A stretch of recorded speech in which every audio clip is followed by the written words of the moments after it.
अभिधान राजेंद्र कोश दूसरा भाग उसका। आज उसमें अभिग्राहिक मिथ्यात्व, आभिग्राहिक अ हो गया, आ चल रहा है अभी। तो यहाँ पर आभिग्राहिक मिथ्यात्व एक मिथ्यात्व का भेद है। ये तो देखने जाओ तो अनेक प्रकार के जो विचार है वो सारे भेद ही है।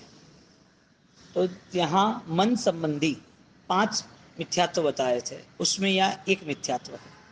अभिग्राहिक, अनाभिग्राहिक, अभिनिबोधिक, अभिनिवेशिक और सांशयिक, ये सारे मन आधारित है।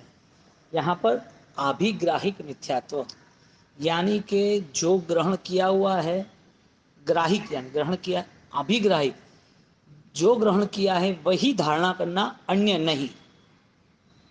जो माना है उसको बदलना नहीं। यानी कि सरल आत्मा का एक गुण होता है कि जिसको सही लगा, योग्य लगा, उपकारी लगा, वो तुरंत स्वीकारता है। और स्वीकारने की शर्त ये है, स्वीकार फलीभूत तब होता है जब वो पुराना बदलता है। क्योंकि तुम्हें ऐसा लगे कि ये वितरागी है तो सही बात है, लेकिन तुम्हें ऐसा लगे कि ये भी मेरे लिए तारणहार है जो वितरागी नहीं है, तो फिर सही स्वीकारने का अर्थ फलीभूत नहीं होगा। सही स्वीकार किसे कहा कि जहां पर जो निषेधात्मक है उस चीज का विसर्जन होना जरूरी है। अब स्वीकार तो सहज रीत से हो सकता है, लेकिन उस स्वीकार में मान्यता बैठ गई तो वो गलत है। इसके लिए अभिग्राहिक और आभिग्राहिक, तो आभिग्राहिक मिथ्यात्व है जो खुद ने माना वो सही, जो खुद ने माना वही सही, मिथ्यात्व है, एकांतवाद है। और इसके लिए निन्नव पैदा हो गए। सारे शासन के विरोध में जो खड़े हुए कोई बाहर के थोड़ी थे। प्रजापाल राजा को दीपावली के 8 स्वप्न आए, जो स्वप्न शास्त्र में शेर को, जंगल का कोई भी जानवर उसके ऊपर हमला नहीं कर सकता, उसको खत्म नहीं कर सकता। लेकिन शेर को जब लगा और उसके आसपास जो कीड़े थे जिसके शरीर में गए, वो उसको शरीर को खा रहे, तो शेर को मारने वाला दूर वाला या नज़दीक वाला? शेर को कमज़ोर बनाने वाला कौन? यूं जब धर्म है तो धर्म को कमज़ोर बनाने वाला कौन? नास्तिकों ने इतना धर्म कमज़ोर नहीं बनाया जितना भ्रम पैदाने वाले आस्तिकों ने बताया। यानी आस्तिक नहीं थे लेकिन आस्तिक का भ्रम था। तो अभिग्राहिक अभिग्राहिक मिथ्या तो क्या कहता है, उन्होंने जो माना है वो सही है। इसके लिए जो 6 प्रकार की आस्तिक्यता है, 6 प्रकार की, आत्मा है तो बोले नहीं आत्मा नहीं है, और आत्मा है यदि ये मान लिया तो आत्मा ही है, कर्म नहीं है, पुण्य पाप नहीं है, मोक्ष नहीं है, जीव आत्मा आत्मा ही है, चैतन्य और गुणवंत आत्मा नहीं है, आत्मा आत्मा ही है, आत्मा अनंत शक्ति का धारण नहीं है। एक चीज को अपने हिसाब से यदि तुलना करने लगता है और वो इतनी पकड़ आ जाती है कि वो अपने आप को भी दुर्गति से बचा नहीं सकता है। क्योंकि जो भावनाएं की है, जो मन बनाया है, वो मिथ्यात्व के साथ बना हुआ है। आप मिथ्यात्व को पहचान पाओगे तो आपका परिवर्तन निश्चित है। मिथ्यात्व को पहचाना तो उसे हर पल जो सही गलत है उसका अंदाजा हो जाएगा।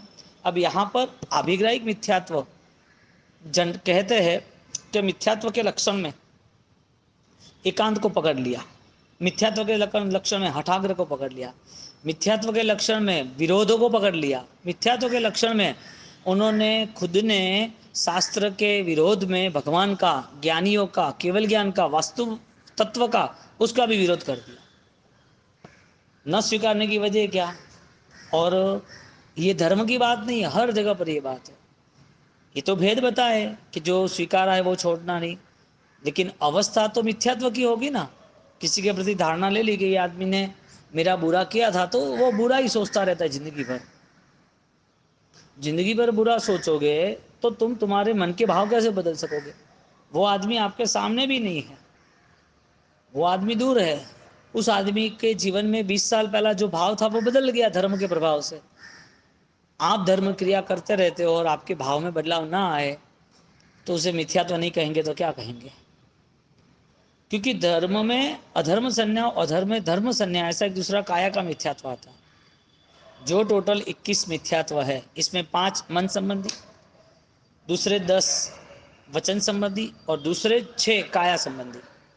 देव गुरु धर्म, उसको सुदेव सुगुरु सुधर्म को नहीं अपनाना, यानी कि कुदेव कुधर्म को अपनाना। तो द्रव्य मिथ्यात्व और भाव मिथ्यात्व दोनों की अपेक्षा में भाव मिथ्यात्व दिखता नहीं है, इसके लिए भाव मिथ्यात्व से उसे कोई सॉल्यूशन भी मिलता नहीं है।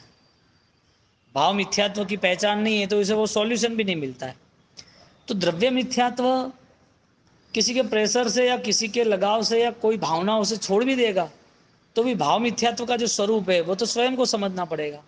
तो आभिग्राहिक मिथ्यात्व, जो सही समझने के बाद भी सही को नहीं स्वीकारना, इसका मतलब जो सोच के रखा है वही चीज में रहना।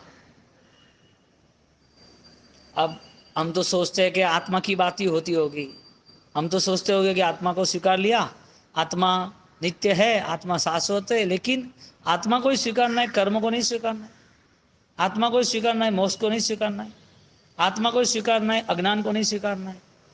तो जहां सत्य का स्वीकार है लेकिन असत्य का भी स्वीकार है, तो सत्य मानेंगे। सत्यासत्य बोध किसे कहते हैं? सत्य का बोध, असत्य का बोध, सत्य का स्वीकार, असत्य का अस्वीकार। ये मान्यता के आधार पर आया। गुणस्थानक मिथ्यात्व का है तो कोई क्रिया से कोई तय नहीं होता है, कोई व्यक्ति से तय नहीं होता है। भगवान सिमंदर स्वामी के पास बैठा हो तो भी मिथ्यात्व है, तो भी साथ में न रखे। किसके पास? साक्षात तीर्थंकर इसी पृथ्वी पर लाखों किलोमीटर दूर महाविद्य क्षेत्र में विराजमान है। 100 करोड़ साधु साध्वी नो परिवार, बोलो, केवल ज्ञानी के साथ विचरण कर रहे हैं, तो क्या इसका मतलब उसका मिथ्यात्व खत्म हो गया? मिथ्यात्व अवस्था कोई भी काल हो, कोई भी अवस्था हो, जैसे भगवान मिल गए, समझो कि चौथा आरा मिल गया, समझो कि श्रेष्ठ तीर्थ मिल गया, समझो कि उसकी जिंदगी में उन्होंने सत्कार्य अनेक कर दिए, तो क्या मिथ्यात्व खत्म हो गया? मिथ्यात्व का अर्थ ही ये है, त्वमेव सत्यम निसंकम जम जिनहि पवेयम। परमात्मा तुम सत्य हो निसंकपणा से। परमात्मा आप, आपकी वाणी सत्य है, वो निश्चित संकल्प सत्य के साथ में स्वीकार रहा हूं। निसंकम जम जिनहि पवेयम, यानी कि जो शंका वाला है उसको परमात्मा की वाणी मिले न मिले कोई फर्क नहीं है, क्योंकि वाणी मिला, परमात्मा की वाणी, परमात्मा का ज्ञान मिला, तो उसका असर, उसका स्वभाव क्या बना, वाणी का प्रभाव क्या बना। तो जब मिथ्यात्व अवस्था का विसर्जन करना है, मिथ्यात्व अवस्था में से निकलना है, तो सबसे बड़ा रोल यह है कि निषेधात्मक वस्तु को समझना पड़ेगा। जो निषेध है उसको ऑलरेडी जीवन में से निकालना पड़ेगा। अब जो निषेध है वो चीज तो हम देखने में नहीं आती। धर्म की बातें सुनना, इसका मतलब धर्म रिलेटिव सोचना। क्यों आत्मा रिलेटिव या मन रिलेटिव या श्रद्धा रिलेटिव नहीं सोचना? धर्म किसे कहते हैं? उन्होंने कोई पूजा पाठ कर लिया, कुछ धर्म की क्रिया समझ लिया, धर्म के व्यवहार से जुड़ गए, क्या धर्म का थोड़ा ज्ञान पा लिया, तो ये धर्म थोड़ी है।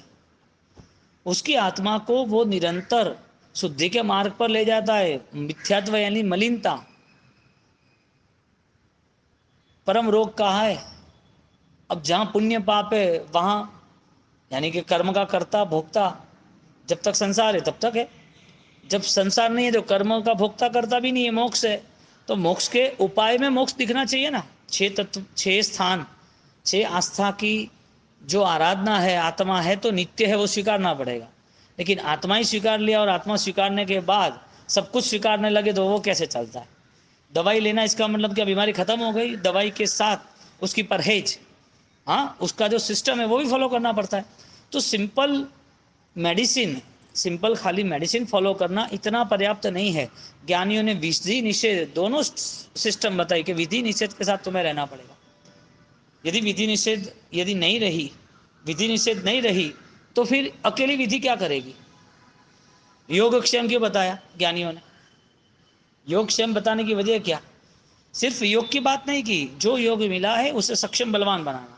विधि निषेध क्यों बताया? कि जो विधि है, नमो अरियंताण नमो सिद्धाणम नमो आयरिणम नमो वजय नमलो सब सावणम, नमस्कार की जो विधि बताई है, उस नमस्कार की विधि के अंदर, नमस्कार की विधि के अंदर निषेध बताया कि नहीं बताया? सब पाप प्रणाश। तो नमस्कार अरिहंत को, नमस्कार सिद्ध भगवंत को महामंत्र का व्यवहार तो बता दिया। यदि नमस्कार बताया है तो उस नमस्कार के पीछे सिर्फ नमस्कार है कि शुद्धि भी है? सब पाव प्रणाशनो वो निषेध बताया, यदि नमस्कार विधि बताई तो। इरियावय्यम में इरियावैया है, विराहणा है, गमना गमने, जो विधि है, क्या विधि थी? जो मुझे मेरे से जो विराधना हुई है, जो नहीं करनी चाहिए, जो अनजान अवस्था में हुई है, जो जानबूझ के भी हो गई है, जो शौक के पीछे हो गई है, अज्ञान के कारण हो गई है, तो वो सारी चीज का मुझे विसर्जन करना है, यानी कि प्रायश्चित करना है। अब इरिया वहिया विराहणा ये विधि है।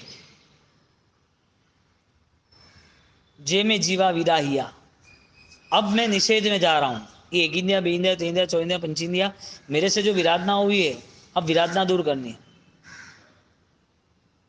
जिव्याओ वौरो या तत्सम इच्छामी, जो अभिहयावती या 10 प्रकार से जो मेरी विराधना हुई है, जिव्यावो वौरो या तत्सम इच्छामी, इच्छामी क्रम क्या आया? प्रायश्चित करता हूं कि अब इस पाप से मुझे मुक्त होना है। अब बोलो पाप नहीं करना, वो निषेध बताया। जो पाप हुआ है उसका प्रायश्चित करना, वो विधि बताई। एक भी जगह जैन दर्शन में बताओ कि विधि ही बताई और निषेध न बताए, सिर्फ योगी बताओ क्षेम न बताओ, सिर्फ क्रिया ही बताओ ज्ञान न बताओ। ऐसा पॉसिबल है? निश्चय व्यवहार दोनों है। तो यहाँ पर मिथ्यात्व अवस्था, जब जिसको मिथ्यात्व का पता चलता है तो उसका पता सम्यक दर्शन यानी कि शंका रहित होता है तो ही पता चलता है। निशंक निशंकम जम जिनेहि पवेयम तौमेव सत्यम, क्या रखा? निशंक या निखंक निवृत्ति की इच्छा मुरुठी। निशंक होना जरूरी है। तुम श्रद्धावान हो रहे हो तो श्रद्धावान का लक्षण है कि दर्शनाचार के आचार से रहना। श्रद्धा तो दर्शनाचार का आचार क्या है? तुम्हारी शंका क्लियर हुई कि नहीं हुई? कहाँ तकलीफ थी? जिसको विधि का पालन करना था उसे प्रॉब्लम थोड़ी था। विधि का पालन तो सब कर रहे, सब अपने अपने ईश्वर में आस्था श्रद्धा रखते कि नहीं रखते, उनकी पूजा पाठ भक्ति करते कि नहीं करते। तो सब यदि ईश्वर की भक्ति कर रहे तो ईश्वर ही सर्वस्व था, ईश्वर ही सर्वस्व मानना था कि ईश्वर के जो रास्ते थे वो भी मानने थे। ईश्वर बनने के रास्ते जो थे, परमेश्वर की जो भक्ति थी, वो खाली परमेश्वर की भक्ति जो थी वो सिर्फ और सिर्फ हमारे जीवन में उनका इतना ही रोल बना। विधि और निषेध, निशंक शंका रहित होना, इसका मतलब मिथ्यात्व का निरीक्षण करना। और वो शंका रहित हुआ व्यक्ति यदि श्रद्धा सहित होता है तो मिथ्यात्व पलायन होता है। शंका समाप्त यानी कि निशंक खत्म, इसका मतलब मिथ्यात्व का निरीक्षण। मिथ्यात्व खत्म, इसका मतलब श्रद्धा की संपन्नता। श्रद्धा का सर्जन हुआ निशंक, शंका रहित होने के बाद। शंका रहित कब हुआ? जब वो निरीक्षण करने लगा, स्पष्ट बनने बता। शंका नहीं, स्पष्ट क्या हुआ? मिथ्यात्व ये है, ये सम्यक दर्शन है। अब स्पष्ट जितना बना है उसका पुरुषार्थ स्टार्ट हो गया, और वो पुरुषार्थ ऐसा स्टार्ट हुआ अब उसकी श्रद्धा में कोई कमी नहीं है। श्रद्धा का अनुसरण पहले अश्रद्धा का अनुसरण था। तो मिथ्यात्व जो अभिग्राहिक मिथ्यात्व है उसे अपने एरिया से, अपने पॉइंट से, अपनी जगह से खींचना ही नहीं देता है। कैद है ना मिथ्यात्व। एक आदमी गुनाह किया, उसको जेल में पूर दिया, तो उसके लिए जेल जो 6/8 की है वो उसके लिए कैद है, तो उसको वहीं रहना है ना। वो छूटेगा कब? सजा खत्म होगी तो छूटेगा। तो उससे छूटना होगा तो अच्छा व्यवहार करेगा और नोटिस होगा कि भाई इसका अच्छा व्यवहार है। उसको बड़ी सजा थी जन्म टिप की 15 साल की, अब उसकी सजा कम कर दो, 10 साल यहाँ ही रह गया, अभी उसे छोड़ दो, 5 साल उसका कट कर दिए गवर्नमेंट ने। कोई अच्छा व्यवहार करता है यानी कि अच्छा बनने का पूरा प्रयत्न करता है तो वो बंधन से वो मुक्त होता है। जो मन का परिणाम था, मिथ्यात्व का परिणाम था, उस मिथ्यात्व में वो लंबे समय तक, अनंत काल तक जो रहा है, वो मिथ्यात्व का निरीक्षण, वो निसंकपणु यानी कि डाउट्स क्लियर हुआ। अब जो कैदी है उसे निकलना नहीं है क्या, कि रहना है? स्वभाव बन गया है कि जंजीरें बंदी है और अच्छा लगेगा तो जंजीर ही चाहिए उसको छोड़ने के बाद भी। कई लोग होते हैं ना, कई लोग होते हैं कि भाई मेरे घर पे ही खाना अच्छा होगा तो यही खाना मुझे सेट होगा, मेरे घर पे मैं जहाँ सो रहा हूँ वहाँ ही नींद आती, बाकी नींद आती ही नहीं है। क्या कई लोगों का माइंडसेट होता है कि जहाँ जो विचार है वो विचार से बन जाते हैं। मिथ्यात्व अवस्था हर तरह की हर स्थिति में उसे बांध देता है। मिथ्यात्व का त्याग कोई भी स्थिति हो वो सेट हो जाता है। हर स्थिति में, क्योंकि मिथ्यात्व त्याग ही समाधान से हुआ है समाधि के कारण हुआ है। कोई भी चीज के अंदर उसे अभी फरियाद नहीं रहती है व्यवहारिक दुनियादारी के हिसाब से। तो जहां मिथ्यात्व आके खड़ा रहता है वहां पर वो कैदी बन गया ना, बंधन में आ गया ना। एक बीमारी है, वो उसको उसको पकड़ लेती है तो उसका सब काम रह जाता है ना। बीमार है, बुखार आया, जाएगा घर की बात। ज़्यादा बीमार हो गया, जाएगा घर की बात। पैरालिसिस हो गया, अकेला जाएगा कहीं पर। फ्रैक्चर हो गया, जाएगा कहीं पर। बॉडी पे जो इफेक्ट हुए उसे ब्लॉक कर देता है। मन पे इफेक्ट हुई, इसके लिए मिथ्यात्व में ब्लॉक हो गया, और वो ब्लॉक है मैंने माना वो सही। तो जब तुम्हारे सामने कोई दुख आता है या तुम्हें कोई दुख देता है, तब तुम्हारी सोच मिथ्यात्व की सम्यक दर्शन की है। क्योंकि आत्मा की जिसको शाश्वतता, आत्मा की अमरता का जो वरदान मिला है ना, अब उसके बाद उसको ये दुख, ये परेशानी, ये पीड़ा, ये सारी चीजें उसके लिए सामान्य बन गई है। उसका उपयोग, उसका ध्यान नहीं रखता वो। तुम यहाँ से दादावाड़ी तीर से तुम घर पे जा रहे हो, और घर पे जाते जाते नीचे पत्ते पड़े हैं, हाँ, तो कोई पीला है, कोई ग्रीन है, कोई काला पड़ गया इस पानी की बारिश में। अब तुम घर जाके सोचोगे कि वो पत्ता काला था, पीला था। तुम यहाँ से जा रहे हो तो तुम्हारा ध्यान ही नहीं है। तुम देख रहे हो लेकिन तुम्हारा दिमाग नहीं। तुम्हें दिखा तो सही ना वो, कि भाई बारिश आई है, ग्रीन है, ये हरे है, यानी कि ये पीले है, ये काले पत्ते पड़ गए, एक जीर्ण क्षीण हो गया, ये आधा फटा टूटा है। आप सब देख के तो जा रहे हो ना। आपके मन में उसकी ऐसा जगह है क्यों? ज्ञानी कहते हैं मिथ्यात्व हर सामान्य तुच्छ कीचड़ वाली चीजों की भी जगह कर देता है। और वही श्रद्धा संपन्न सम्यक दर्शन आधारित अभिग्राहिक मिथ्यात्व नहीं है, इसके लिए वो जगह से वो बाहर हो जाता है। जो हमने माना है उसका ही पूरा आसपास रहना, पूरा प्रबंध करना, उसे ही स्वीकार के चलना, वो सारा मिथ्यात्व है। फिर क्रिया कितने भी श्रेष्ठ हो, मिथ्यात्व अवस्था की धर्म की क्रिया, साधक अवस्था, समर जीवन, ज्ञानियों ने मना बोल दिया।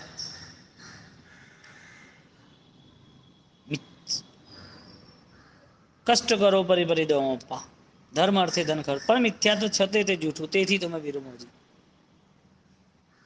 क्यों बोला ऐसा? यानी कि धर्म नहीं बलवान था, धर्म क्रिया सही नहीं थी। क्रिया तो सही थी, समझने वाला सही नहीं था।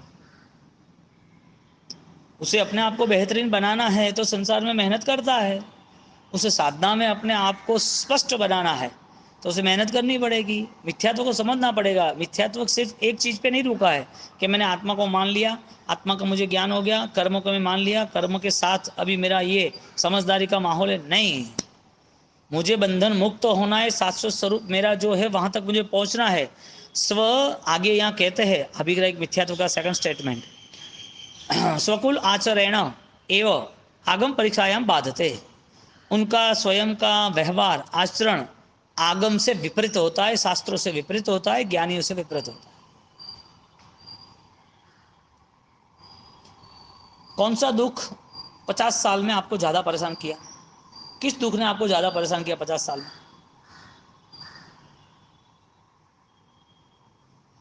किस चीज के पीछे 50 साल आपका मन है, जो पाना है, जिसके पीछे आप दिन रात मेहनत करते हो? ऐसा कुछ है? सब कुछ है, क्योंकि ये दिखता नहीं है अभी। मिथ्यात्व तुम्हें ऑलरेडी पूरा एंजल सिस्टम है, अनविजिबल सिस्टम है, दिखती नहीं है सब।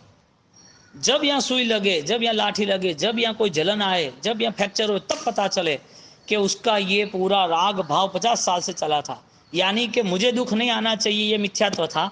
और सम्यक दर्शन ये कहता है कि ये मैं हुई नहीं, न दुख में हूं न शरीर में। अब दुख आते वक्त उसका बैलेंस जो है धर्म की सोच का, वो पता चलेगा। यानी कि कोई क्रिया या कोई शास्त्र या कोई पंक्तियां या कोई ज्ञान वो मिथ्यात्व त्याग नहीं कर सकता। मिथ्यात्व त्याग के लिए स्वयं का संकल्प और स्वयं का चिंतन, स्वयं का बदलाव ही आवश्यक बनता है। 50 साल की अवस्था में हमने क्या पाया, क्या पाना है? तो जो पाना है वहाँ तो ब्लॉक हो गए। अब हमें शरीर की अनुकूलता ही चाहिए, ही चाहिए। तो एक बार ट्राई करें ना कि जो बीमारी है वो मेरे मन पर हावी है, मेरे शरीर पर हावी है। यानी कि बीमारी सम्यक दर्शन के घर की है या मिथ्यात्व के घर की है? एक बार ट्राई तो करें ना कि ये होते हुए क्या हुआ। तो ये हमें स्पष्ट बना रहा है कि ये मिथ्यात्व है, इसके लिए उसके साथ ऐसा रहना है। तो जब हमारे जीवन में कोई कर्म का उदय होगा तब भी धर्म का उदय समाप्त नहीं होगा। सुख एक कर्म का उदय है जिसे पुण्य बंध कहते हैं, पुण्य उदय कहते हैं। दुख कर्म का उदय, पाप का उदय है। तो सुख और दुख वो कर्म के उदय में है, लेकिन वो धर्म नहीं है। सुख और दुख यदि धर्म के साथ जोड़ना है तो उसमें अपने को स्थिर या अलिप्तता में जाना पड़ेगा, अनासक्त भाव। सुख दुख में तुम हाजिर हो या नहीं हो? हाजिर होना चाहिए कि नहीं होना चाहिए? वो तो तुम्हारी बात थी ना, मोह और राग में क्या फर्क? मोह राग, सुख में नहीं, पर्टिकुलर दो भेद करना है। जो अनुकूलता और जो अनुकूलता भी छोड़ो, हमारा मन जिस चीज के प्रति आसक्त है वो उसका नाम है सुख, यानी कि भौतिक सामग्री को लेके। वही सुख यदि मोहग्रस्त न हो तो अच्छी बात है, यानी साधन का डिस्कनेक्ट हो गया। अब सेकंड आनंद किसे कहते हैं? एक आनंद ऐसा है कि बेटी अच्छे घर, तुम्हारी शादी हो गई है, दोनों चीज संसार की, दोनों चीज अध्यात्म की। बेटी की अच्छे घर पे शादी हुई है, तो शादी नहीं उसके पहले तुम खुश हो, आनंदित हो कि चलो उसकी सिक्योरिटी है, वहाँ आराधना होगी, वहाँ शांति होगी, बेटी राजी रहेगी। वही चीज शादी हो जाने के बाद भी तुम उसे देख रहे हो कि हाँ राजी है। लेकिन जब तुम्हारे पास ये सारी चीजों के बाद एक नेचुरल आनंद होता है, मेरी जवाबदारी थी, मैंने निभा ली बेटे हो की बेटी की, अब मैं मेरे मन से और आराधना में जुड़ूंगा। अब वो आनंद है ना, वो आपको ही पता चलता है। मुझे बताने की जरूरत नहीं, ना भगवान को बताने की जरूरत है। आपको बताने की जरूरत है ना हमें आपको बताने की जरूरत है। आप किसी को बोलोगे मेरा आत्मा का आनंद है, पॉसिबल नहीं है। आप कह सकते हो कि व्यवहारिक आनंद है कि परिवार अच्छा है, संस्कारी है, बेटी को अच्छे घर पे भेजा, वो व्यवहारिक आनंद है। सुख सामग्री तुम कह सकते हो कि मेरी ये एसेट है, मैं कैपेबल हूँ, तो ये मेरे पास भौतिक सामग्री है, वो व्यवहारिक सुख है। वो व्यवहारिक सुख को तुम निश्चित मान लेते हो कि ये है तो सब कुछ रहेगा। वो व्यवहारिक सुख वापस आपके मन में है, यानी पुद्गल आधारित एक सुख है जो सामग्रियों से जुड़ा है, वही पुद्गल आधारित सुख वो वापस मन में जुड़ा है। वो दोनों चीज साथ में है, इसके लिए तुम्हें सुख लग रहा है। और एक जगह पर एक आनंद है, वो भविष्य को देख के बेटी दूसरे घर में गई है। लेकिन जब अध्यात्मिक आनंद होता है तो तुम समझते हो कि जवाबदारी से मुक्त हुआ, अब परलोक की जवाबदारी, परमलोक की जवाबदारी, आत्मा की जवाबदारी निभानी। अब बेटी को विदा तो कर दिया, अब उसके पीछे तुम्हारा कितना जीवन व्यतीत करना है वो बताओ। ये संसार है, चलने वाला है। संसार की साइकिल रुकी थोड़ी है। छोटे बचपना है, बड़े है, जुआनी है, बुढ़ापा है, मौत है, नया जन्म है, पुण्य है, पाप है, खेल है, अपने है, पराये है, आंसू है, खुशी है, रोना है, दगाबाज है, चालबाजी है, घातक परिणाम है, आत्मघात है, आत्महत्या है, पाप घात भी है। कहाँ रुका है संसार? रुका हो तो बताओ। कल आपके घर आपके बेटे के वहां बेटा हुआ, अब खुश हो गए। अब वो बेटा 2 साल का हुआ, दादाजी दादाजी आपने सिखाया उसको, आप खुश हो गए। 3 साल का हुआ और सीख रहा, 5 साल का हुआ और सीखा, आपको पैरालिसिस हो गया। तुम्हारा आनंद कहाँ है? तुम्हारा आनंद कहाँ गया? यहाँ इंडिविजुअल, हर कोई व्यक्ति अपने अपने कर्म से बाधित है और कर्म के साथ उनका सारा लेन देन उसको पूरा करना है। यानी जो पराया है ना, उसके ऊपर अधिकार जमाने की कोई कोशिश करना ही नहीं, दुखी नहीं होना हो तो। आज ही जीना सीखो, आज जो अवसर मिला है, क्योंकि तुम जिस चीज में समय देते हो वो चीज तुम्हें वापिस कुछ भी नहीं देती है। और समय सबसे बड़ा मूल्यवान है, बलवान है वो बात बाद में करेंगे।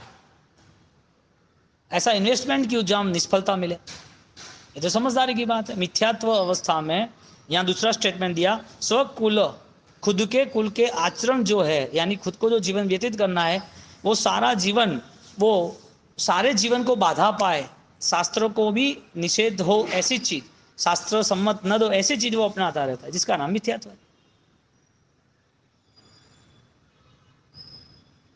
बीमारी के पीछे तुम्हारे सारे लोग काम पे लग जाते हैं, बीमारी के पीछे, सारी बीमारी को सेट करने के लिए डॉक्टर, दवाई, फॉरेन रिपोर्ट्स, सब लोग आना जाना सब कुछ है। तो एक भी व्यक्ति काम क्यों नहीं लगता तुम्हें आनंद देने में, शांति देने में?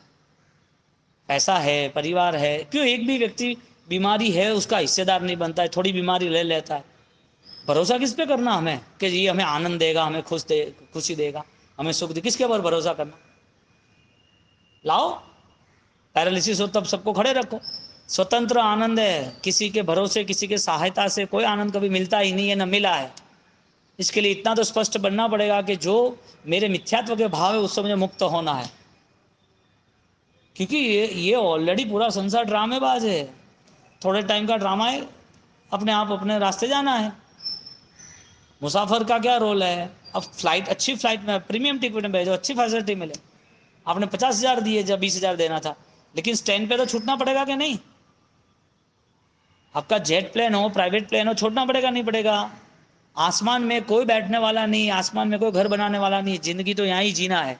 शास्त्रकार कहते हैं कि संसार पूरा एक धुआं है जो तुम पकड़ नहीं सकते। संसार पूरा धुआं है, पकड़ नहीं सकते हो। तुम पकड़ने जा रहे हो तो वापिस पकड़ते पकड़ते तुम समाप्त हो जाए, तुम खुद धुआं बन जाओगे। और हुआ है, राख बन गए ना, मिलती है किसी की राख, कितने जलते हैं सब सारे। हाँ, कहाँ गए सब? कहाँ गए वो बलवान राजा महाराजा? सब राजमहल पड़े उनके नाम से, क्या पता उनकी कौन सी जगह पर उसके जन्म हुए, वो कहाँ भटकता होगा। इतने महान जो कार्य बताए हैं शास्त्रकारों ने, महान कर्तव्य बताए हैं, वो कल्याणकारी है। सम्यक दर्शन अपरिचित परिशात अयोगात, सम्यक दर्शन से विपरीत करना वो मिथ्यात्व है। इसके लिए सम्यक